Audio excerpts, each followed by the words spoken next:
Just having a walk along my favourite little stretch of forest track here in Sherwood Forest. This is the path, or the track, that runs from Clipsnow Quarter to Blackpool, a little bit further up there. In spring, this is an absolutely joyous track. It really is. It's one of the best tracks in the forest anyway, and in terms of its floral diversity, I don't think there's a track in the forest to beat this one. As such, it's good to walk along and find a range of insects. It's very different in mid-August. It has a very different feel, but there again, I suppose everywhere does. And we've had some rain overnight, the first for a few weeks actually. This last couple of weeks we've been sort of lulled, and we've not realised how dry it's got. But there was a good shower about 4 o'clock this morning. That's made everything damp and humid. You can almost smell the rotting vegetation.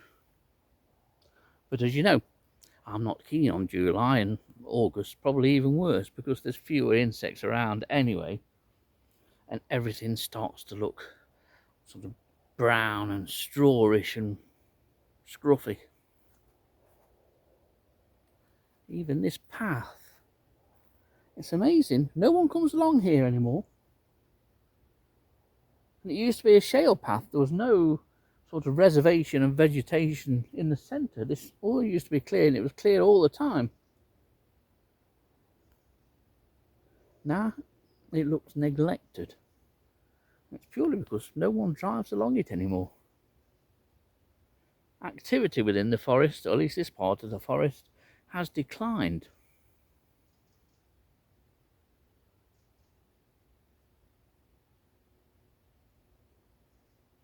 I mentioned recently in a couple of videos the lack of insects, and that's emphasised even more so, I think, today. There's very few things around. There's a small white butterfly here, and I've seen 2 or 3 gatekeepers and 1 peacock as I've walked along this path.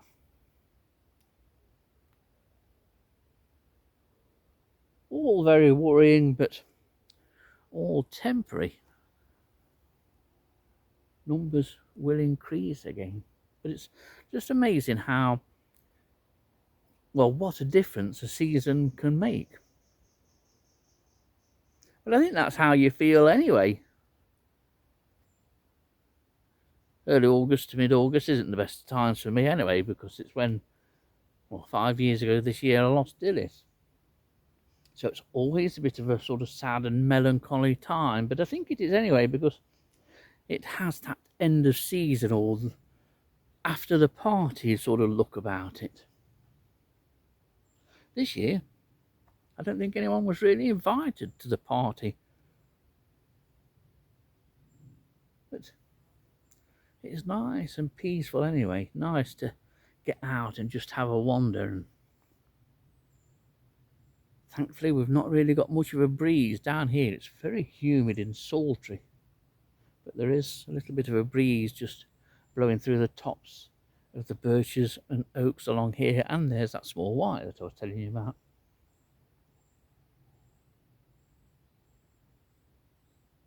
We'll have a little wander further, see if we can turn anything up.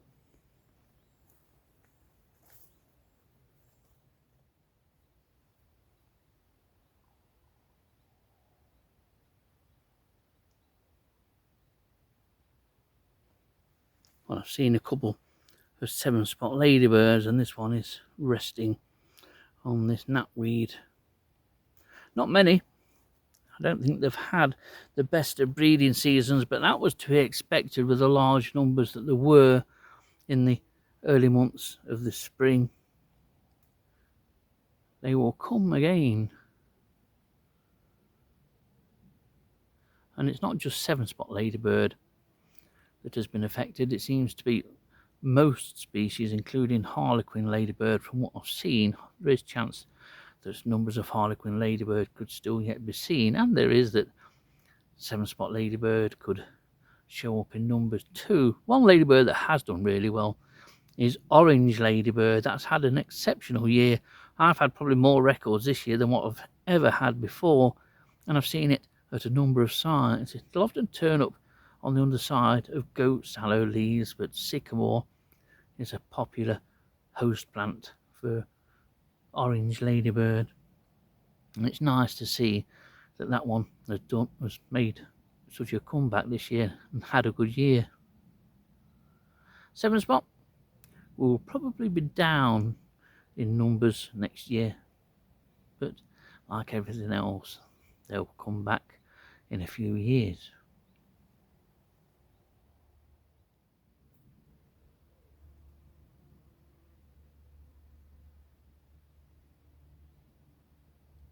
There's not many of these flowers now. This is hogweed, of course. Most hogweed is well over, but occasionally you get other plants that seem to be late developers. As such, the plates of hogweed flowers attract a range of insects, and this is an Aristalis species, and that looks like my Myopa florea, or words to that effect. I can't remember offhand, but a very common and beautiful hoverfly.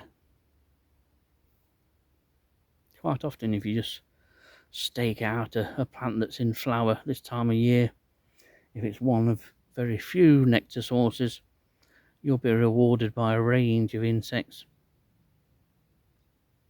And there are some spectacular flies as well.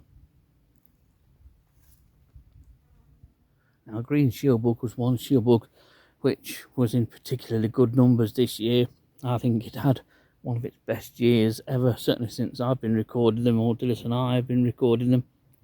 And this is a nymph. This is about a third, maybe fourth instar nymph. It's certainly got at least one more nymph stage to go through, and then it will moult out into adult. I'm seeing lots of nymphs at the moment. I'm getting a lot at home. They have a liking for valerian. Quite often when I deadhead valerian and put that deadhead in the rubbish bin, my kitchen or shed then becomes a wandering place for these. So they have to be taken back out into the garden. I do like a shield bug. And for a nymph, these are a good representation of what they are ultimately going to molt out into. But then green shield bugs, in a few weeks when they hatch out, for that first few weeks, they are nice and bright green, but as the weather turns and the nights lengthen and the days shorten and the temperature drops, they go from being a bright, vibrant green to a brown, and then they become most ungreen shieldbug like. But nice to see that here's one species which has done very well in 2024. Well, here's a hogweed flower, or the remains of a hogweed flower, with a right collection of green shieldbug nymphs, going from sort of top right and extreme right. We have the youngest nymphs there. They're probably second, maybe third instar. There's one that's upside down, so to speak.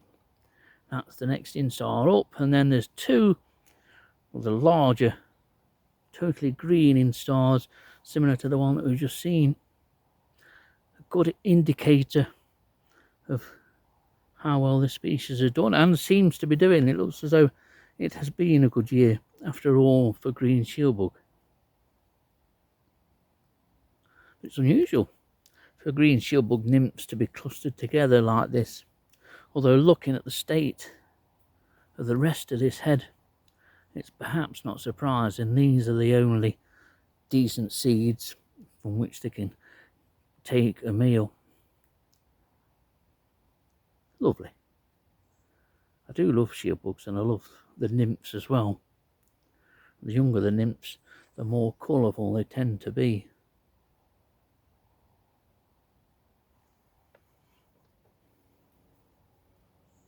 It's a real rarity. This is my fourth worker wasp. I'm not sure of the species here, but I can't believe this is the fourth one that I've seen.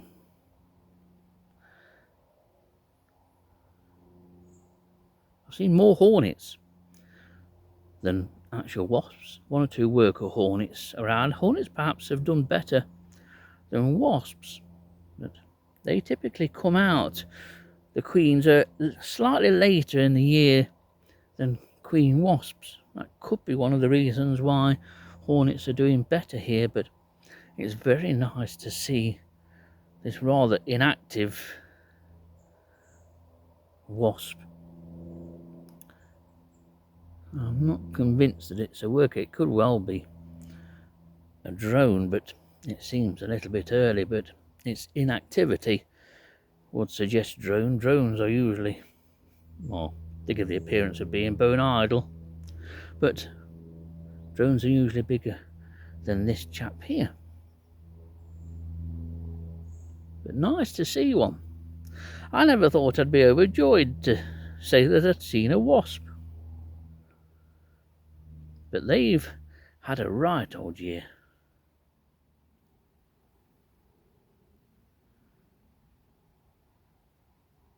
Three good stands of knapweed here.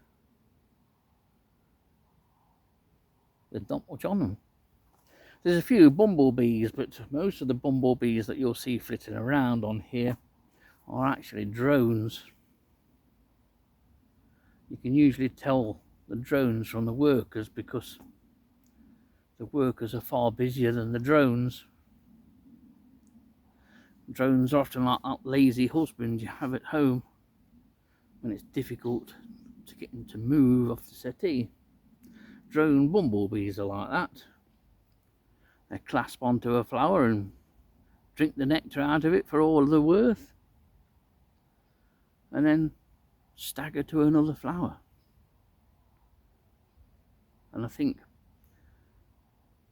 a lot of what we have, this is a worker, Bombus pascuorum, but there are several workers, but the majority of bumblebees around here are drones. May well account for people's increase in bumblebees, which they've noticed in the last few weeks.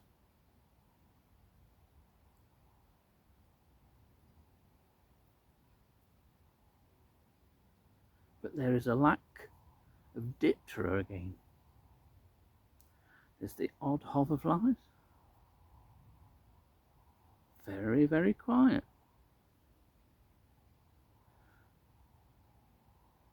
Looking for insects, whether to record or to photograph, and once we get into late summer, can be surprisingly difficult. Obviously, more species are out in the earlier and warmer parts of the year, from sort of late April onwards through to probably the end of June. After that, there's less. But I am seeing quite a few spiders, a few garden spiders, Arrhenius diadermatus. There's a bumblebee up here actually that's hanging in the web of a juvenile Arrhenius diadermatus. So it may well be quite a good autumn for spiders.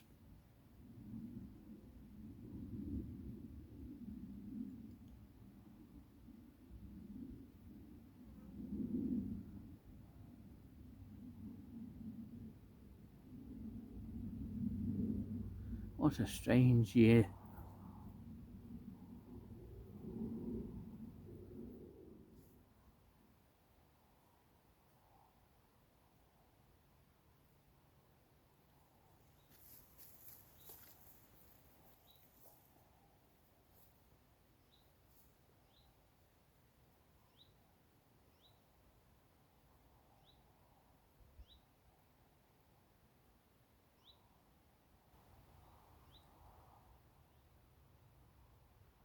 And here is a young Arrhenius diadermatus, the so-called garden cross spider, with a so-called bonking beetle.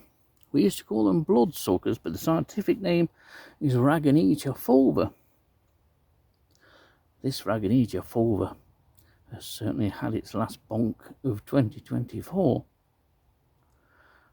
The spider's got that to come yet.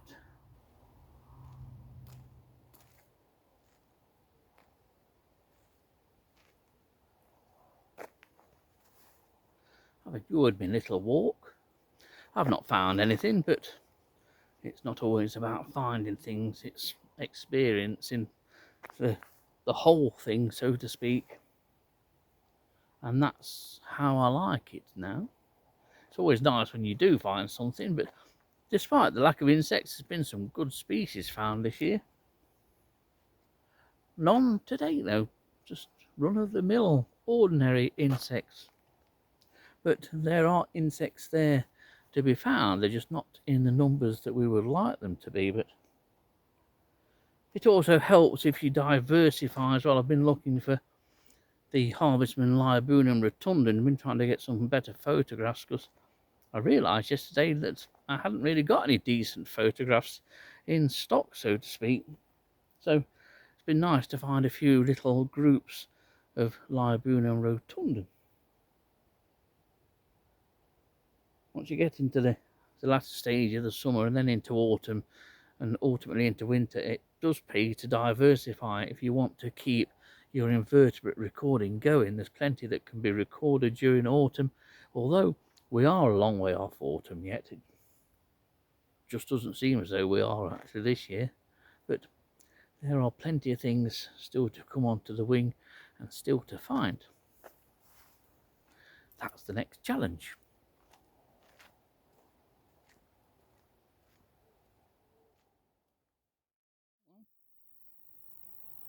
Well, here's a surprise. I'd already recorded, as you've just seen, the ending to this video, the summing up of my little walk along this bottom path here at Clipson Hole Quarter.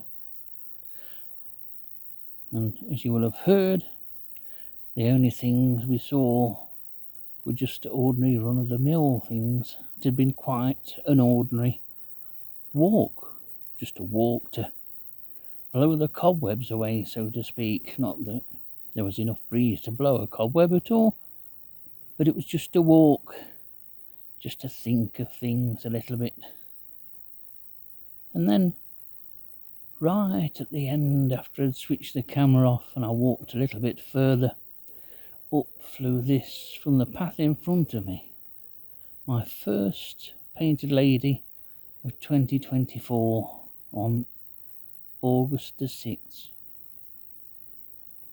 It's a late date for a first, but I'm so pleased to have seen this. Maybe it's a sign that Dillis is up there after all and sent me this. This has cheered me up no end today. It's rather tatty though. It's more or less very nearly minus a hind wing on the far side there, and there's a bit of wear to the tip of the forewing, but it can fly well enough. But what a lovely sight to see to finish off this little walk